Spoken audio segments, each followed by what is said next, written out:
Yo. And as you can tell by the thumbnail and by the title of this video, I am back with another video. And again, as you can tell, I am going to be doing my Money in the Bank review of last night's Money in the Bank PLE that was absolutely incredible. Absolutely incredible. I have no, I have no negative to say about this PLE, none whatsoever. Apart from maybe the second match could have been a little bit longer, like maybe like 2 minutes longer.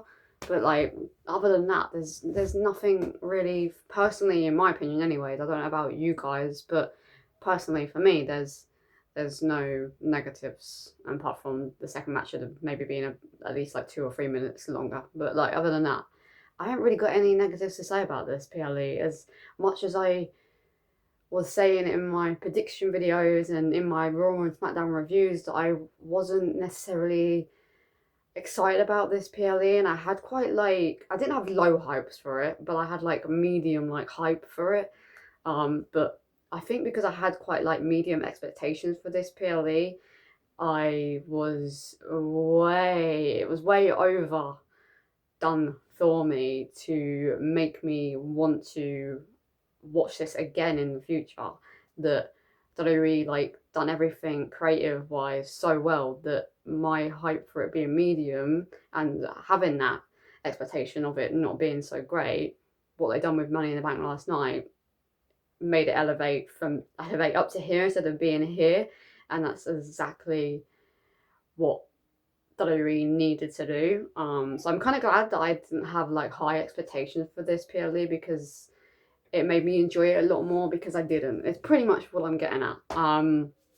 But yeah, before I get on to reviewing the matches and what I think I don't know if I've already said it in the video, but what I gave this PLE, but I'm not sure if I did actually. I don't think I have yet. I don't think I've spoken about it yet. Anyways, before I get on to Money in the Bank itself, I just want to say for anybody that's watching this video and watched my Money in the Bank review, not review, sorry, reaction video for the women's Money in the Bank and didn't read my description, unfortunately, for some weird reason, there's, oh, there you go. I was saying on my phone, it was really annoying me. Anyway, there was, for some weird reason, my women's Money in the Bank match reaction video got blocked completely and wasn't visible to anybody. And it's really confusing to why it is because my men's Money in the Bank reaction video didn't get blocked, but I had my phone in exactly the same position as I did for the men's. I filmed from when the match started for the women's, not the entrances, and I filmed the whole match until it ended. So I don't understand why the women's one got blocked, but the men's reaction video didn't get blocked, even though I filmed it exactly the same as I did the women's. So I don't really understand why that's happened. But because I've reacted to the men's Money in the Bank video and no other matches that happened on last night's Money in the Bank, I didn't want to delete the women's Money in the Bank ladder match reaction off my page because it would just look weird that I just reacted to the men's and not the women's. So I have kept the video up and you can see the video, but unfortunately, because of copyright issue, for whatever reason, I really don't understand it, but it is what it is. I've had to mute the whole thing. So literally 28 minutes of a 29-minute video is muted. So unfortunately, if you still want to watch my reactions on Naomi winning, because you can still obviously see my reaction, you just can't hear anything, then feel free and go ahead. I would really appreciate it, but I won't be mad at you guys if you click on it and it's mute for the rest of it and then you just come off of it. But yeah, I just wanted to let everyone know in case people are being like, your woman's reaction video is muted for the entire thing. Yeah, unfortunately I know, but like I said, it would my channel would look weird if I had the men's reaction video on my channel but not the women's. So I wanted to keep it up, but it's just unfortunately muted for the entire thing pretty much, apart from 1 minute and 42 seconds of the video. So yeah, it is what it is, I guess. Can't really do anything about it, and yeah, I wanted to keep it up on my page. But yeah, I personally, in my opinion, I gave this week's Money in the Bank a 5 out of 5 because I really, really enjoyed it. Like I said, there was no negatives apart from the second match. Maybe should have been like 2 or 3 minutes longer, but other than that, there wasn't any other negatives. Like, no negatives at all. I did give Worlds Collide a 4 out of 5. I was unsure if I was going to add Worlds Collide to this because technically it's more of an NXT event than it was WWE, but because there was some WWE superstars involved in it, they're on the main roster, that I decided to rate Worlds Collide. So yeah, I gave Worlds Collide a 4 out of 5, and then I gave Money in the Bank a 5 out of 5. Let me know in the comments down below, do you agree with me with Money in the Bank being a 5 out of 5, or do you believe it was good but could have been better, so you gave it a 4 out of 5, or do you believe it was alright, it had some alright moments? I don't personally believe it's a 4, but it was alright, so I'll give it a 3, or do you believe it was disappointing? There was a couple of good moments, but the 90% of the show was really bad. So you gave it a 2 out of 5, or did you give it a 1 out of 5 because you was absolutely disappointed with everything that happened on the show? You're never ever going to watch it again, and you wish this Money in the Bank PLE never happened, and you felt that it was a 1 out of 5. So yeah, let me know in the comments down below what was your rating of this week's this week's Money in the Bank, this year's Money in the Bank. That's what I meant to say, not this week's, this year's Money in the Bank. Again, personally, I gave it a 5 out of 5 because I personally just really, really, really enjoyed it. The first match that kicked off, I normally do predict like the order, but I completely forgot to do it this time. So yeah, I haven't obviously done I didn't do it in the prediction video. I didn't do like an order on what I thought the matches were going to happen. I just completely forgot to actually do that. But yeah, no, the first match that kicked off the Money in the Bank PLE was the women's Money in the Bank ladder match, and the prediction I made in my prediction video was that I believed that Naomi was going to pick up the victory in this year's Women's Money in the Bank ladder match, and I'm so far 1 for 1 because I did get that correct, and Naomi was the winner of this year's Money in the Bank briefcase, and I was beyond happy that she won. Like, beyond happy. Like, she really deserves it. The character work that she's doing, like, outside of WWE, on X and on Instagram and everywhere else, on every social media platform, and what she's doing in the company right now, it's just, she's doing such absolutely incredible like heel work. So she really, really, really does deserve to have like one more like big like women's title run and heel run. Like, it's so well deserved. So I was beyond happy that she won the Money in the Bank briefcase. To be honest with you, I would have been happy with any but Julia and Rhea Ripley. I love Rhea Ripley. Like, I absolutely love her, but she didn't need it, and it didn't for the people that were in the women's Money in the Bank. Because we'll talk about the men's obviously when we get around to reviewing the men's Money in the Bank. The women that were in the Money in the Bank alongside Rhea, all 5 of those people made more sense than Rhea did. So Rhea, I was one of the 2 people, and the other being Julia, that I wasn't really interested in them winning, because obviously Julia's got a situation going on with Zelina Vega at the moment, so I didn't want her to win it because I felt like it was pointless if she won, even though she's got a storyline going on for her. And then Rhea, because of the other people that were in the match that could have won it above her, she didn't need it. So I was happy that Rhea and Julia didn't win, but if any of the other 4 won it, so Alexa, Naomi, Stephanie and Roxanne, I would have been absolutely like really okay with who won out of those 4. But obviously Naomi was the best decision that they made in terms of who was winning the Money in the Bank this year. and I'm so glad they went with it, and I'm so glad I picked Naomi, and I am 1 for 1. We had a moment in the Women's Money in the Bank where Roxanne and Julia buried Rhea Ripley with near enough every single ladder that was a part of this Money in the Bank ladder match, and she was out for the majority of the Money in the Bank. She was out for the majority of the match. And it was kind of making me feel that she was winning it because she was out for so long. And I was getting kind of a little bit worried that she was going to win the whole thing because she was, buried for so long. But obviously that didn't happen because Naomi won. But yeah, that did make me have a little bit of a feeling that Rhea Ripley was going to win because of that situation. But yeah, no, that was cool to see. I understand why they done it, because she's the Eradicator. She's the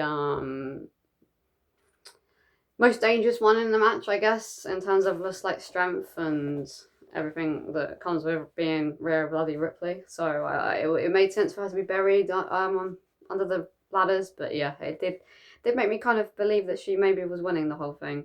And then we had a spot that again I think was done by it was again done by Julia and Roxanne, where they slammed Alexa Bliss on her stomach on the ladder, and it looked and sounded absolutely horrible. Like, just I was just like imagining it in my head, like being like slammed like stomach first onto a ladder. Like, yeah, no, that did not look pleasant at all. And yeah, it was definitely like one of my favorite moments when it came to this woman's Money in the Bank ladder match. Like, yeah, no, it was horrible, horrible, horrible, horrible, horrible. And then we got the absolute the absolute famous move, I should say, that Booker T loves, everybody in the crowd loves it, and we did get the Devil's Kiss by Stephanie Booker to Rhea Ripley on the ladder, and obviously everybody in the audience and on the commentator desk went absolutely crazy, because it's just one of those moves that everybody absolutely loves, for obvious reasons. But yeah, no, it was fantastic that it was Stephanie who done it to Rhea Ripley. Like, I wasn't expecting her to do it to Rhea Ripley. I was expecting her to do the Devil's Kiss, of course, because it's like is the most famous move that is part of her arsenal. But wasn't expecting it to be to Rhea Ripley on the ladder. So that was a very, very nice touch. So I was, very, very happy about that one. And then, Naomi picked up the win. That is what there was a lot of other, like, cool moments that happened in this ladder match, but I didn't want to write every little bit down, like every single thing down, that happened in the ladder match. I've written down just a few things that I personally enjoyed the most. So yeah, that's why there is, obviously, you're probably thinking there was a lot of other cool moments in this ladder match. Yes, there was. 100% there was. But yeah, like I said, if I include every like single thing that happened in this women's ladder match, this video would be even longer than it probably already is going to be. So that's why I'm not including everything. And plus, I want you guys to, if you haven't watched Money in the Bank yet, but you're watching the reviews, to, I don't know why you would actually, because you'll know who won, but maybe you just like to know who wins for whatever reason. That's just your personal preference on watching reviews to see who wins, and then listening to people's reviews and being like, okay, all right, I'll watch the match to see if it actually was as good as people are making it out to be. And then, yeah, so I don't want to include everything that happens, but yeah, no. The match itself, I gave I don't think I've said it yet, but I gave this match a 4 out of 5, because I felt there could have been a few more, like, extreme moments that could have happened with the people that we had in the match, but we felt like we didn't get as much as I was expecting, in terms of, like, cool ladder spots, I guess you could call it. So that's why I've given it a 4 out of 5, because I personally do believe that there could have been a little bit more insane, extreme, crazy, holy shit moments when it comes to the ladders, but I didn't feel like we got a lot of that. So yeah, that's the reasoning for the 4 out of 5 in this match. And again, as I've already said, but Again, I did get this prediction right, and Naomi picked up the victory, and she is now Miss Money in the Bank. Is most likely is going to cash it in on Tiffany Stratton very soon. I don't think she's going to hold the briefcase for a long time, but yeah, I guess we'll have to see. But again, this match I gave a 4 out of 5, and Naomi is Miss Money in the Bank. The second match that happened on Money in the Bank was made official on Worlds Collide, and that was I don't know if there's actually a match card picture for this, but if there is, then it was Octagon Junior versus Dominic Mysterio for the Intercontinental Championship. Yeah, I don't know if they've done a match card for this one, but I think they did, but I'm not 100% sure, so I might just be doing this for no reason. Dominic Mysterio picked up the victory. Of course, obviously, I didn't predict in my prediction video that Dominic was going to win because this match wasn't even on the bingo card for me to be happening. So obviously, I didn't predict that. But before the match even started, I knew Dominic Mysterio was going to win this. There was just no way they were going to give it to Octagon Junior in his first match on a PLE. So that would have been a bit ridiculous. But I did give this match a 3 out of 5 because as much as it wasn't a long match, for the simple reasoning alone that we were given a fifth match and it wasn't like really quick and boring. There was some like high flying moves that were involved, and I personally thought it was a decent match to enjoy as much as it wasn't very long. I did think it was decent, and it was nice of the creative team, Triple H or whoever, decided to give Octagon the chance on the Money in the Bank, and that's another reason why I gave this a 3 out of 5 because they'd given a person from Worlds Collide an opportunity to have a match on Money in the Bank for WWE against Dominic Mysterio for the Intercontinental Championship. So yeah, as much as like I said, this was a quick match. For those reasons, I did give this match a 3 out of 5. There wasn't really much match wise to talk about when it comes to this match, but there was a beautiful 619 delivered by Dominic Mysterio to Octagon Junior, like probably the best 619 I've seen in a very long time. And then obviously we got the famous Frog Splash by Dominic Mysterio to pick up the victory, and he left with Liv Morgan. So yeah, there's much as not much match wise to say about this. Like I've said, I'm not going to say again, but like I've said, for the reasons that I've already said in this video, I did give this a 3 out of 5. But yeah, I did get this match right. Dominic did pick up the victory and is still our Intercontinental Champion. Again, I gave this a 3 out of 5 for the reasons I've already said, and I am 2 for 2 so far. The third match of the night was Becky Lynch versus Lara Valkyria for the Intercontinental Championship. I personally gave this match a 4 out of 5 because I really enjoyed this match. They have had 3 matches now, one-on-one, and every single match has got better since the last. So I'm beyond happy if they carry on this rivalry and Lara gets another opportunity like down the line very soon, because it's well worth them having multiple matches because every single time they've cooked. So I've really enjoyed it, and their chemistry just works so well together as well.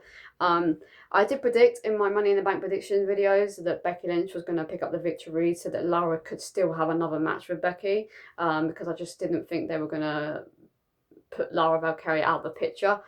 Because of the match quality and chemistry and just promo wise, that she is obviously getting better at promo skills, and WWE are quite behind her because they are giving her multiple opportunities mic on the mic. So I think WWE are very behind her. So that's the reasoning for my pick to be Becky Lynch to win the Intercontinental Championship, and I was right. So at the moment I am 3 for 3. I didn't write much down about this match because, like I said in the women's Money in the Bank ladder match, as much as I give it a 4 out of 5, and there's probably loads of things I would want to talk about, I don't want to put everything in this review when it comes to the match, because people watching this, like I've already said, might just be watching this for the review of what happened, but I don't want to let you know every single little thing that happened, because again, like I've already said and explained, this video would be way too long if I included every little detail that happened in the match. So that's why I've only included a few things that have happened. But I personally do believe that this was a 4 out of 5, because it was just absolutely incredible to watch from start to finish. We did obviously get Lara attacking Becky Lynch before the match even started. I was expecting it to be the other way around, Becky Lynch attacking Lara before the match even started, because obviously Becky's the heel and Lara's the face. So that was cool, because I wasn't expecting it, to be honest, at all. I wasn't even expecting Becky to attack Lara before the match, but because Lara did attack Becky before the match even started, you would have thought it would be the other way round, because Becky's the heel. But no, Lara, before she was announced by Lilian Garcia, I think it was, or it was Alicia Taylor. I can't remember who done the announcement for the match. I think it was Lilian Garcia. Yeah, before Lara was introduced into the match, she attacked Becky Lynch. We got an awesome manhandle slam to Lara Carrier outside the ring by Becky Lynch, of course. I don't know why I'm saying by Becky Lynch, because of course it was by Becky Lynch. There was no other person in this match.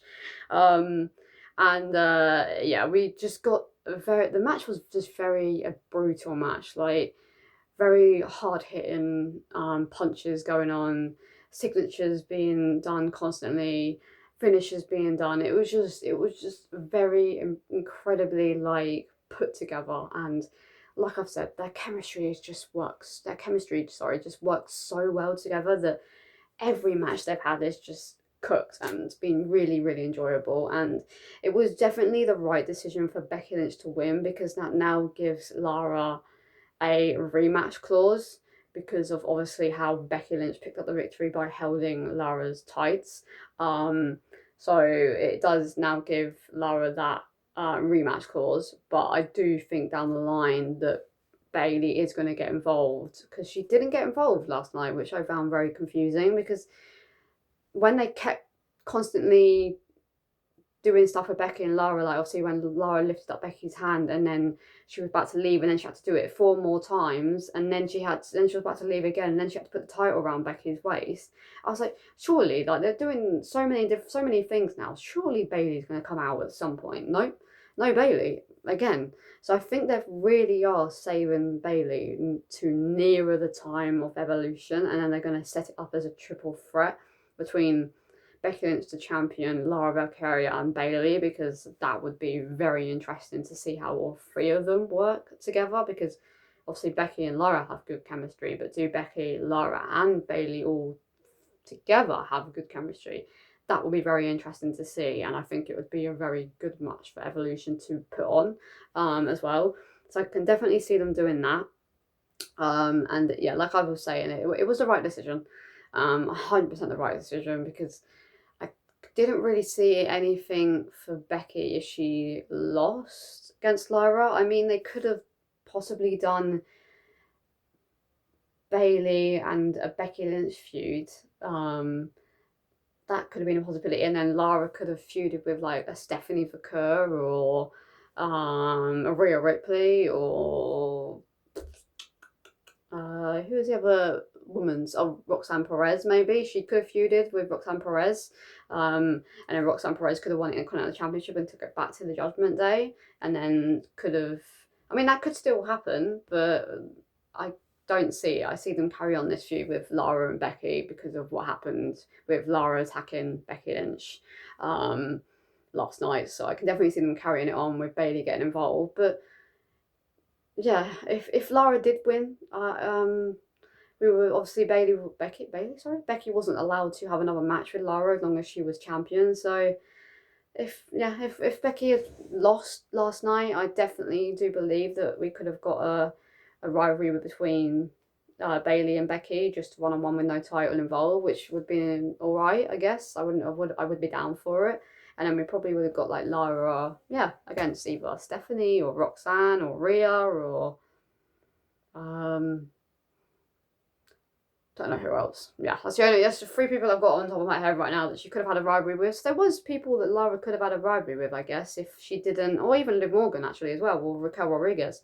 There is quite a few people, to be fair. If Lara did win the Intercontinental Championship, well, actually no, was still retained our Intercontinental Championship. So there was multiple people that she could have had a rivalry with, and we could have just got a rivalry with Becky and Bayley, but I do believe that it was the right decision for Becky to win this so that Lara could still be in the title picture of the Intercontinental Championship, and then Bayley gets involved in the next couple of weeks. But yeah, like I've said already, I again did predict Becky Lynch to win the Intercontinental Championship, and that's exactly what happened last night. And again, I did give this match a 4 out of 5 because I personally really, really enjoyed it. And now we are on to the men's Money in the Bank match, and I personally, it's probably going to be quite shocking that I personally gave this match a 5 out of 5.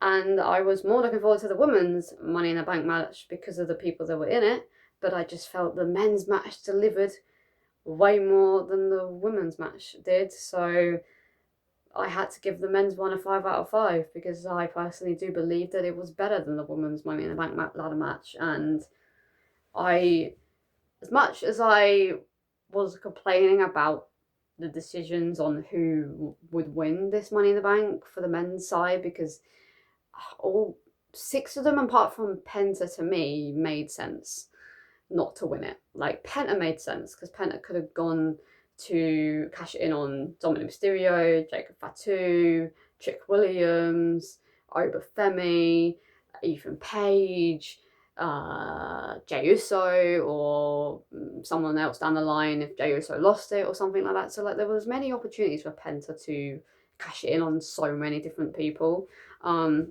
I just didn't feel it made sense for any of the others to win it.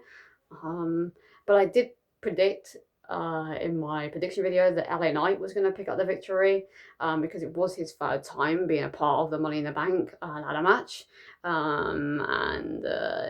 Yeah, he 3rd time was not lucky because my prediction was wrong, and Seth freaking Rollins picked up the victory and is now Mr. Money in the Bank for the 2nd time in his career. And I should have known. I should have, when I was doing my prediction video, I should have gone with the obvious choice of Seth Rollins picking up the victory. But I felt it was just too obvious. I felt like it was going to be like a Drew situation again, where it was just going to be too obvious. I don't know why the quality's gone really weird and it's gone really dark in here.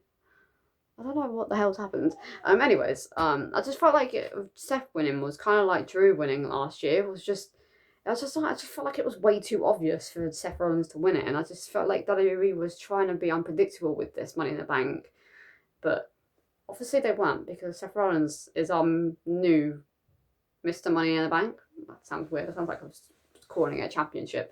But yeah, everyone at the beginning, well, not everyone, the 3 people that Seth Rollins attacked, so Andrade, Penta, and LA Knight attacked Seth Rollins before the match even officially got started properly.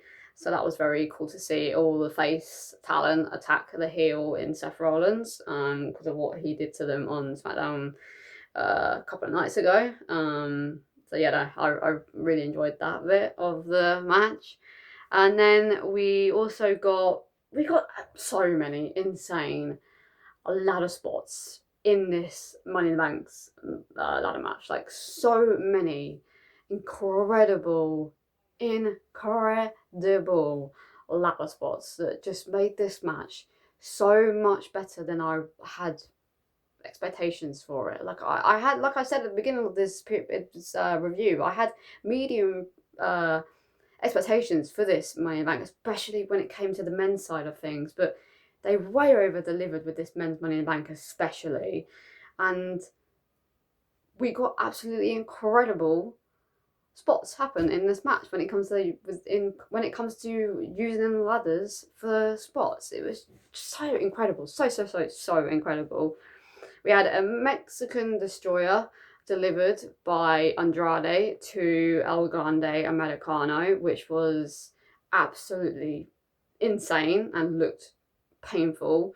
We had a suplex by Penta to Seth Rollins onto the ladder, which looked like it sounded and looked absolutely horrible and looked very, very, very painful, because the way that Seth landed like on the corner of the ladder, and then like fell off and bounced onto like the ropes and the mat, it just sounded horrible. But that was like probably one of my favorite moments of, no, actually no, yeah, it was my favorite moment of the whole thing, because we got two insane ladder like spots like within like 10 seconds of one another. So that was like incredible. And Penta was definitely the moment. What moment? No, it was definitely the highlight reel of the match, I guess. He was the one that was in the majority of the insane spots. And I think that's what Penta's role was in this match. I really do wish he won it, but unfortunately that didn't happen because Seth won it. But yeah, no, I think Penta was in this match to be the spot mirth person, if that's the best way to explain it. I don't know. But yeah, no, Penta was done incredible. Let's just say that. Penta was actually incredible in this match from start to finish.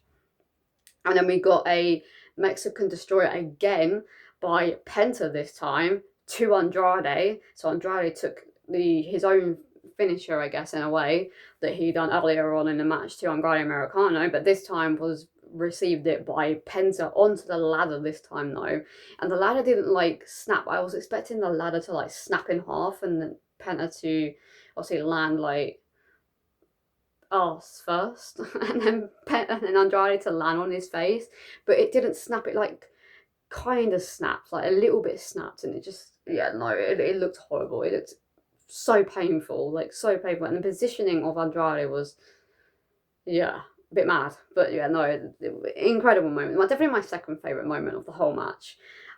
Yeah, very, very enjoyable to watch.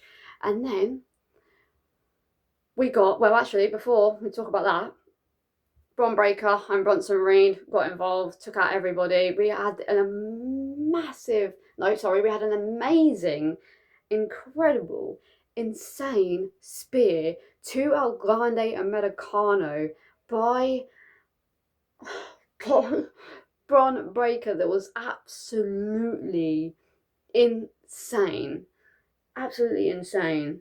Actually, quickly, before I even carry on speaking about the Bron Breakker and Bronson Reed situation, we had an amazing spot by El Grande Americano where he climbed up the ladder onto the ring post, then climbed onto the other ladder, climbed onto the ladder that Penta was on, that was about to reach for the briefcase, and then he obviously had the metal plating in his mask, and then headbutted Penta. He fell and like slided off the ladder. And then I was like, oh my god, no way. Like, if you saw my reaction video, you would see that I was like, yeah, Andrade Americano's winning. Because we were 2 minutes into the match by then, and I was like, the women's was about 6 minutes, like 26, 27 minutes. I was like, okay, yeah, that's probably about the right time for someone to win. I was like, oh my god, no, they're going to go El Grande Americano. They're doing it. But LA Knight suplexed him off the ladder, and we didn't get El Grande Americano winning the men's Money in the Bank. And thank fuck WWE did not go with that decision. But yeah, I just wanted to quickly include that because it popped into my head as I was speaking about El Grande Americano taking that absolutely incredible, insane looking spear by Bron Breakker. And then we got another spear by Bron Breakker that was delivered to Andrade, I think, where Bron Breakker had to jump over the referee because the referee didn't get out of the way in time, and obviously he was running, so he had to jump over the referee, Charles, to be precise. He jumped over him, kept his balance, ran around the corner, and then speared the living shit out of Andrade. It was just so incredible for Bron Breakker to keep his balance after running, jumping over a referee, still keeping his pace of running around the corner, and delivered an absolutely incredible looking spear by Bron Breakker to Andrade. It was just insane, like absolutely insane. And then Bron and Bronson were about to go after Solo Sikoa. Jacob Fatu's music hit. Jacob and JC Mateo came out to the ring, brawled with Bronson and Bron Breakker. Who was it that was taken out? Was it JC Mateo took out? I think he took out Bronson. Oh no, I can't remember who JC Mateo took out actually. I think it was Bron Breakker actually. Yeah, I think JC Mateo took out Bron Breakker with like a semi kind of like spear to the barricade. I think it was Bron Breakker. I could be wrong, but I'm pretty sure Jacob was brawling with Bronson, and Jason Mateo was brawling with Bron Breakker. I'm pretty sure, but I could be wrong. But anyways, either Bronson Reed or Bron Breakker was speared into the barricade by Jason Mateo, which then set up Solo to enter the ring with Jacob Fatu to potentially win the Money in the Bank briefcase. A little tiny bit of me was believing that actually Solo Sikoa was going to win the whole thing, because I just felt like it would have been a very unpredictable decision for Solo Sikoa to win the whole thing, because I don't think anybody had Solo Sikoa winning this. So I was a bit concerned that Solo was going to win the whole thing. So only a little part of me did believe that was going to happen. But as soon as Jacob entered the ring with Solo Sikoa, that 95% of me was Jacob's turning face on Solo Sikoa. He's going to stop Solo Sikoa from winning the briefcase, and he's going to attack Solo Sikoa, and that's exactly what happened. We got the face turn by Jacob Fatu, and that is now for 100% setting up Jacob Fatu versus Solo Sikoa at SummerSlam, probably night one. I'm not quite sure which night it will be yet, because we haven't obviously got any matches confirmed, and we haven't even got that much confirmed, but I can definitely see them doing this rivalry up to SummerSlam, because obviously SummerSlam's only like 7.5 weeks away, something like that, 7 weeks away, 8 weeks away. It's not that long away anyway. So I can definitely see them doing Jacob Fatu versus Solo Sikoa at SummerSlam for the United States Championship, hopefully in like some sort of like Bloodline Raw match, or like some sort of Bloodline match, because that would make it very interesting to have those two in a match, in a no disqualification match. Would be very cool to see. But yeah, we got obviously Solo climbing the ladder, and then Jacob grabbed his foot, and then he went, "I hate you, Solo," and then dragged him off the ladder, super kicked him, and then done Solo's slam onto the ladder, and Solo was done for and was out for the rest of this men's Money in the Bank ladder match. And obviously Andrade Americano was out because he was speared by Bron Breakker, so he was gone. Andrade was also speared by Bron Breakker, so Bron Breakker was out of the picture. So that's Solo Sikoa, Andrade, and Andrade Americano out of the picture. Penta was also out of the picture because he got headbutted in the face with a metal plate. So Penta was out of the scene. So that left LA Knight, who obviously was brutally attacked by Bronson Reed and Bron Breakker, and was tsunamied by Bronson Reed. So I think he was anyway. He was definitely taken out by Bronson and Bron Breakker. So LA Knight was out of the picture. So who did that leave? If Andrade Americano was out by the spear, Penta was out because of the headbutt, Andrade was out because of the spear, Solo was out because of Jacob Fatu, and LA Knight was out because of Bronson Reed, because he was on the receiving end of a tsunami. So that left Seth Rollins with no one in the ring. Everybody was down because of what I've just explained happened. And so Solo, no, not Solo, and Seth Rollins picked up the victory and is our new Mr. Money in the Bank for the second time in his career, as I already have explained in the beginning. And to be honest with you, as much as I didn't want Seth to win. I do feel out of the 6 people that were in this match, Seth and Penta, personally, for me, made the most sense to win it. Like, they did. As much as I said that LA Knight was going to win it in my prediction, because I just thought for the first time in the row, are they really going to not allow LA Knight to win? And I think it would have been interesting to see what LA Knight does with it and if he turns heel. So I was like, a part of me was like, okay, we could get like a heel turn by LA Knight. You could cash it in on a face world champion down the line, or he could turn it, He could cash it in on a Intercontinental Champion down the line in Finn Balor or something, instead of the United States, or we could just cash it in on the United States down the line, or even an undisputed champion in like Cody Rhodes by turning heel, or I don't know, somebody else. So a part of me was like, a big part of me actually was expecting LA Knight to win this whole thing, but I think, yeah, actually, yeah, no, those 3, Penta and Seth and LA, made the most sense to win. If they were picking somebody, I think those 3 made the most sense. But I do feel out of all the people that were in this, I should have, in my prediction video, gone with Seth Rollins, because it was the obvious choice. It really was the obvious choice for Seth Rollins to pick up the victory last night, and it's going to be interesting to see what happened. I can definitely see Seth Rollins cashing it in on Jey Uso. I don't believe that Jey Uso is going to lose the World Heavyweight Championship to Gunther, especially now that Seth's the Money in the Bank holder and he's a heel. I just can't see him cashing it in on a heel Gunther. I just feel like that's a bit stupid if that happens. So I can definitely see Jey Uso picking up the victory tomorrow night on Monday Night Raw. Seth cashes it in, so it becomes official that Seth cashes it in, and then either Roman Reigns or CM Punk stop Seth from winning it, and it's a failed cash-in.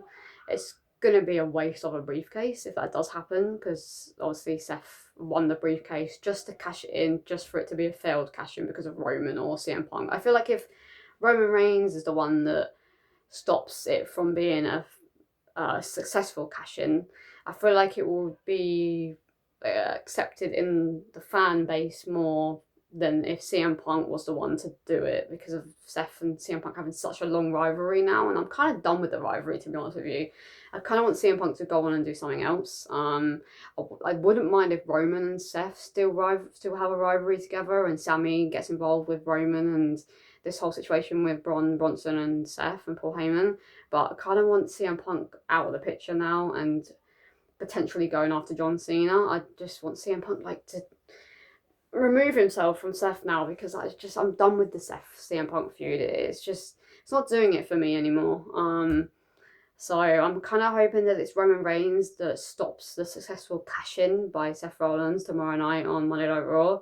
But I don't know, if Seth acts like he's going to cash it in but doesn't, and then I don't know when he's going to cash it in on and who he's going to cash it in on, and that would be very interesting. I probably would rather it goes down like that, like we potentially get Seth cashing it in but then he ends up not doing it, because I think that would make it more interesting of a Money in the Bank briefcase, and it won't feel as much as a waste as much as if he cashes it in on Monday Night Raw and it's a failed cash-in because of Roman or CM Punk. I feel like it would be a waste of the briefcase, and it would put a damper on Money in the Bank. So I'm kind of hoping he doesn't actually officially cash it in, but pretends he's going to tomorrow night. But I guess we'll have to wait and see. But like I've said already, my winner was LA Knight, but that didn't happen. Our new Mr. Money in the Bank is Seth freaking Rollins, and I gave this match 5 out of 5 because there was very, very, very cool spots in this match when it comes to the use of the ladders.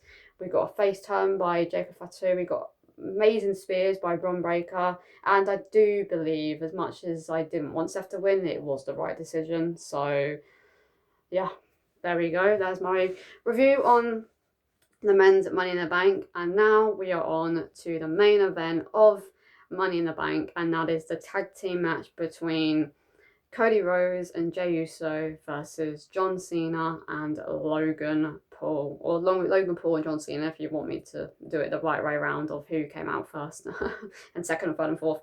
And yeah, like I said in my prediction video, this was another match that I wasn't really looking forward to because I would have way preferred them to do CM Punk versus John Cena at Money in the Bank. But as much as I was saying, hang on, I didn't do this to put it up on the screen. As much as I was saying that I wasn't excited about this match, I did end up giving this match a 4 out of 5 because I personally really enjoyed it. Like, I wasn't expecting it to be the type of tag match and wasn't expecting the person to return that did return last night. So it did make that match. I think if R-Truth, I wasn't going to say anything about R-Truth yet because I was going to wait until I got down to that bit, but I think if R-Truth never had returned last night and we got somebody else that potentially like maybe The Rock or Travis Scott interfering in this match to help John Cena and Logan win, then this match would have been a 3 out of 5. Because as much as if The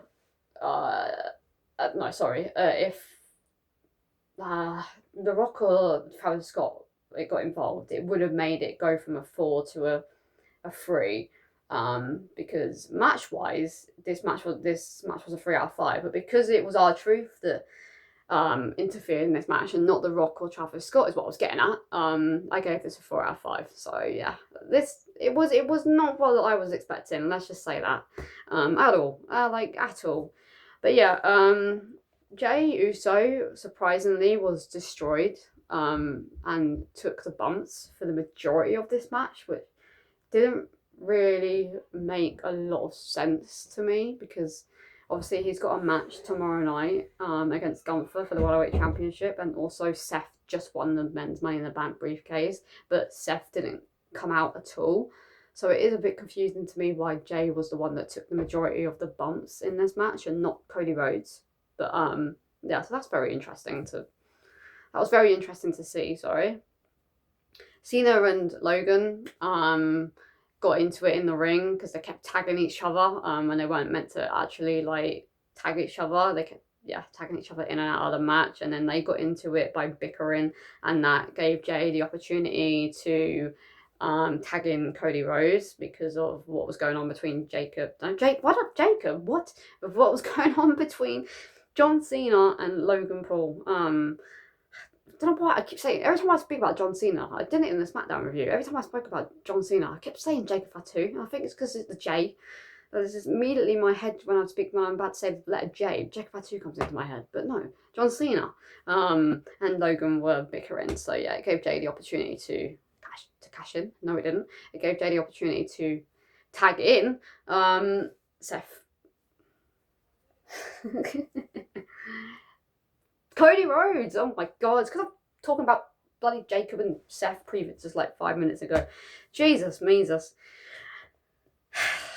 Anyways, we got a crazy black backflip by Logan Paul to Jey Uso, I believe. Yeah, Jey Uso on the announce table, which looked absolutely fucking insane. But before Logan delivered his backflip to Jey Uso, we got a spear by Jey Uso to John Cena onto the announce table that didn't break, but when Logan done his backflip to Jey Uso, it did break. And it always looks even worse when the table doesn't break. It kind of looks worse, but it kind of doesn't. It makes the move look weak when the table doesn't break. But at the same time, it also makes the move look worse. So it's a bit of a weird one when the table doesn't break. But yeah, no, those two moments in the match were definitely my favourite moments, when John Cena was speared by Jey and then Logan delivered the backflip to Logan Paul onto the announce table, and then it eventually did break.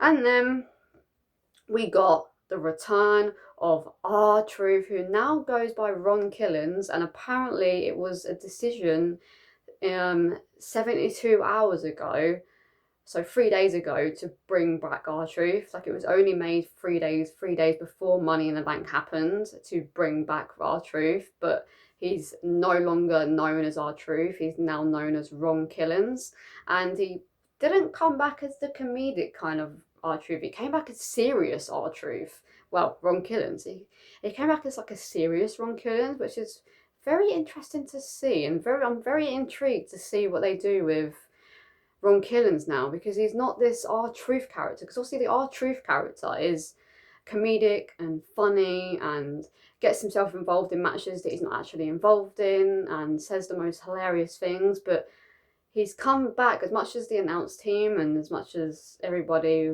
that was involved in the match were calling him R-Truth, he actually doesn't go by that anymore. He now goes by Ron Killings, and he kind of had more of a serious look on his face. So that's going to be so interesting. Like, that is... I didn't notice that in the match, but after it, when I was speaking to my friend about it, and he told me that he's going to be going by Ron Killings now, I was like, oh, because now we're not getting comedic R-Truth. Like, we're not probably going to get comedic R-Truth anymore now, because that's not his character name anymore. Like, that's a different character. So it's very intrigued to see what they do with Ron Killings now. Very intrigued. But yeah, he returned anyway, and he attacked John Cena, because obviously John Cena took out Cody Rhodes with the belt, like he'd done at WrestleMania, and then R-Truth came to save Cody Rhodes by attacking John Cena, punching the living shit out of John Cena, and then he delivered a title shot of by himself. Title shot. Yeah, they delivered the title shot to John Cena. I was quiet. I was trying to think of, but I couldn't think of it. To John Cena, knocking out John Cena, and he flew the fucking title out of the ring, and then ran through the crowd before the referee noticed, and Cody Rhodes and Jey Uso picked up the victory against John Cena and Logan Paul, and I was right. So I did end up getting 4 out of 5 right. If I just went with the most obvious choice of Seth Rollins winning Money in the Bank, which I should have just done that, I would have got 5 out of 5. But I didn't. I picked LA Knight because of the reasonings that he could have turned heel, or he could have cashed it in on the World Champion or the Intercontinental United States. He could have cashed it in on TNA as well, or NXT, and hit the fact that it was his third time in this Money in the Bank ladder match. I was like, there's no way for the third time in a row LA Knight's not gonna win. So I went with LA Knight, but I should have just gone with the obvious choice, and I would have got 5 out of 5, but I didn't. But I'm beyond happy that R-Truth / Ron Killings, whoever you want to call him, and I'm so beyond happy that Travis Scott and The Rock didn't get involved, and I'm so beyond happy that Jey Uso and Cody Rhodes picked up the victory against John Cena and Logan Paul. And Cody Rhodes pinned John Cena, so does that mean that Cody Rhodes is going to get a rematch at Night of Champions against John Cena? Most likely, yes. Am I down for that? No, I don't know, because I think it's obvious that Cody Rhodes is losing, but I don't know, because I think if they do Cody Rhodes against John Cena at Night of Champions in a couple of weeks' time, or 3 weeks' time, I think it is actually, 3 weeks' time, then they're most likely doing John Cena versus CM Punk at SummerSlam. So if that ends up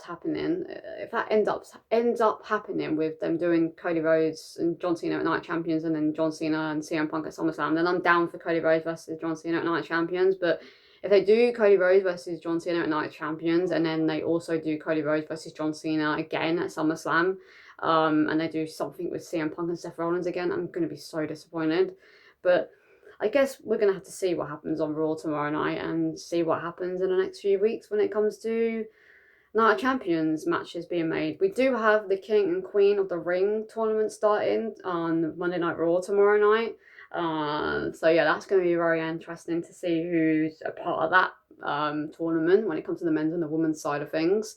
And we also have Nikki Bella on Monday Night Raw tomorrow, which is really random, because I was expecting her to be on the show at some point, because I'm expecting her to be at Evolution, but not her being on so early. Like, does that now mean that she's a part of the Queen of the Ring?